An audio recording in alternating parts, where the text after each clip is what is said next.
this task, dear friends. A mammoth task.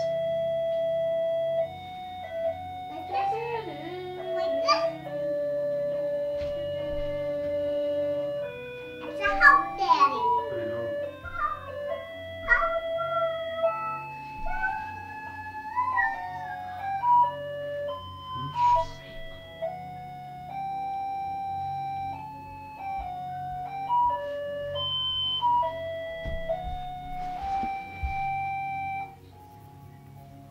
Okay. Within 40 minutes, her head was covered with tiny, clothesline curls that made her look wonderfully like a truant schoolboy. She looked at her reflection in the mirror long, carefully, and critically. If Jim doesn't kill me, she said to herself, before he takes a second look at me, he'll say I look like a Coney Island chorus girl. But what could I do? What could I do with $1.87? At 7 o'clock, the coffee was made, the frying pan was on the back of the stove, hot and ready to cook the chops. Jim was never late. Della doubled the fob chain in her hand and sat in the corner of the table near the door that he always entered. Then she heard his step on the stair. Away down on the first flight, she turned white for just a moment. She had a habit of saying little silent prayers about the simplest everyday things. And now she whispered, please God, make him think I am still pretty. The door opened and Jim stepped in and closed it. He looked thin and very serious. Poor fellow, he was only 22, to be burdened with a family. He needed a new overcoat and he was without gloves.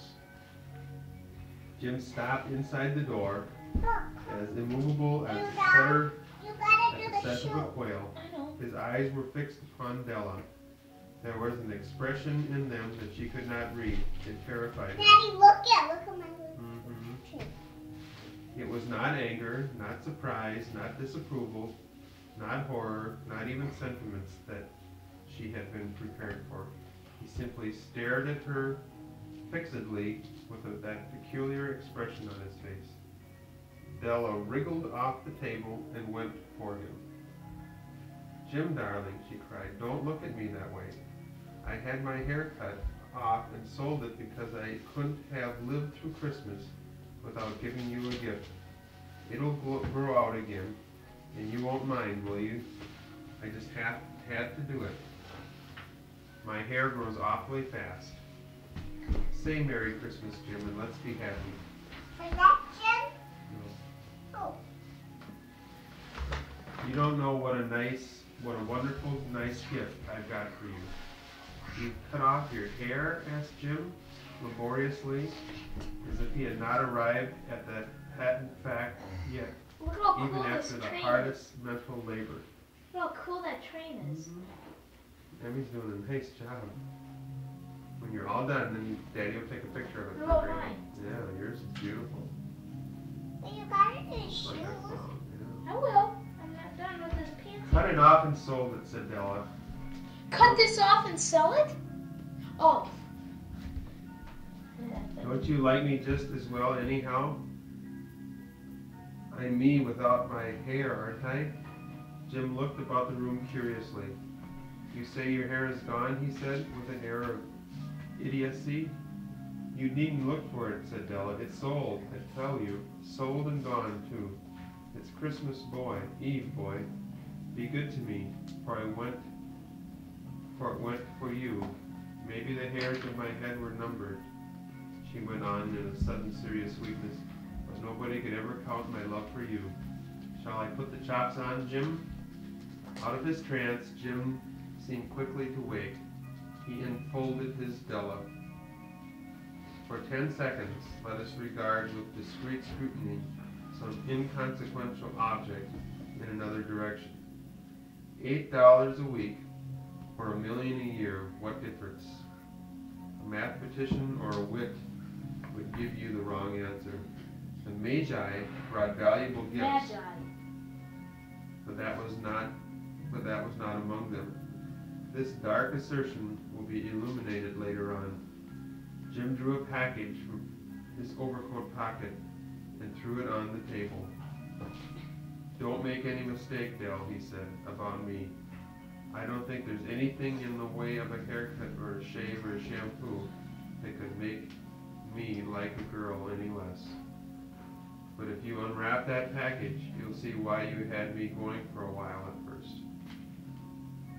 White fingers and nimble tore at the string and paper, and then an ecstatic scream of joy, and then, alas, a quick feminine change to hysteria, tears, and wails, necessitating the immediate employment of all the comforting powers of the Lord of the Flat. For there lay the combs, a set of combs, side and back, that Della had worshipped for long in the Broadway window. Beautiful combs, pure tortoise shells, with jeweled rims, just the shade to wear in the beautiful vanished hair. They were expensive combs, she knew. A heart that simply craved and yearned over them without the least hope of possession. Yeah. And now they were hers, but the tresses that should have adorned the coveted ornaments were gone. See, Dad? I got it. Okay. Ow. What color should the shoes be? But she hugged them to her bosom, Red. and at length she was able to look up with dim eyes and a simple smile. Yellow. My hair grows so fast, Jim. And then Della leaped up like a little singing cat and cried, "Oh, oh." Jim had not yet seen his beautiful present. Red. She held it out to him eagerly upon his open palm. The dull precious metal seemed to flash with a reflection of her bright and ardent smile. "Isn't it a dandy, Jim? I hunted all over town to find it. You'll have to look at time 100 times a day now. Give me your watch. I want to see how it looks." Instead of obeying, Jim tumbled down on the couch, put his hands under the back of his head, and smiled. "Dell," he said, "let's put our Christmas presents away and keep them a while. They're too nice to use just at the present. I sold the watch to get the money to buy your combs, and now suppose you put the pork chops on." The Magi, as you know, were wise men, wonderfully wise men, who brought gifts to the babe in the manger. They invented the art of giving Christmas presents. Being wise, their gifts were no doubt wise ones, possibly bearing the privilege of exchange in case of duplication. And here I have lamely related to you the uneventful chronicle of two foolish children in a flat who most unwisely sacrificed for each other the greatest treasure of their house. But in it a last word to the wise of these days. Let it be said that of all those who give gifts, these two were the wisest. Of all who gave and received gifts, such as they are the wisest. Everywhere they are the wisest. They are the Magi. Magi. Magi. So did you understand that? It's a cute story. Daddy, look it. Now look. Oh, Emily, that is so beautiful. A quarter a minute. What is a quarter a minute? Well, if you called Wally Joyner in Georgia, it'd be a quarter a minute. Daddy, you gotta cool this. For Yep.